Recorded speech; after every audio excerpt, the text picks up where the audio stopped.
It's time for Outdoors Bound with George Noliff. Sponsored by Kubota of Lynchburg. Outdoors Bound tonight, road trip. This is the time of the year when a lot of folks from all over Virginia head to the Eastern Shore to catch a giant fish that then gets turned into a delicacy with roots right here in the Commonwealth. Our George Noliff has been known to travel long distances to get in on that fish in action. He joins us now in studio. Hey, George. Hey, Drew. I've also been known to travel long distances for a good meal, too. You heard of pork ribs and beef ribs, right, Drew? Yes. Have you ever heard of fish ribs? No. Fish ribs, yeah, it's a thing. How y'all doing, folks? Fishing the surf on Virginia's Eastern Shore at this time of year can mean big waves and high winds. It can also mean some of the biggest fish you're going to have the chance to catch. I'm talking about black drum. Black drum move into the surf on the Eastern Shore every April. The fish get big. They can grow up to 5 feet long and weigh 100 pounds. Here's the thing, they aren't difficult to catch. Basic surf gear and bottom rigs and you're in business. Just ask Jimmy Vassalou of Captain Steve's Bait and Tackle in Chincoteague. We have some high-low rigs.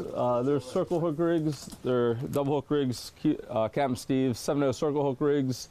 Use clam, crab, and sand fleas, and we generally tip them with fish bites. Clam, crab, or sand fleas favor. They eat more crustaceans. Every once in a while they eat a fish too, so don't be afraid to use different baits. The technique is nothing fancy, bottom fishing, but you do have to pay attention to how fresh your bait is. Change your baits every 15-20 minutes and vary your cast too, because a lot of people keep the same bait out there for hours and you're not going to catch too much. You might get lucky and catch something, but your bait's probably going to be gone by then.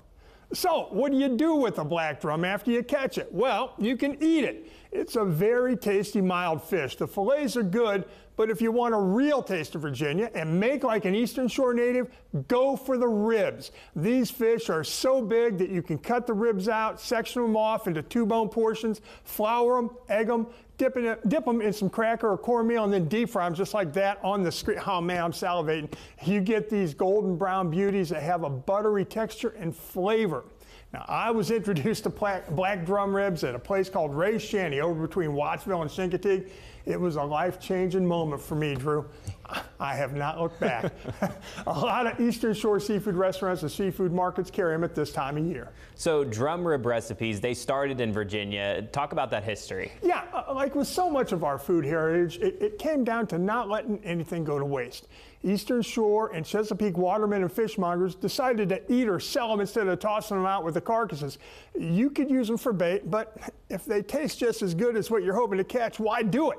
However, if you want to try them, black drum or migratory, they are only in this region for about 2 more months. Picked a bad day to skip lunch today, George. Thank you.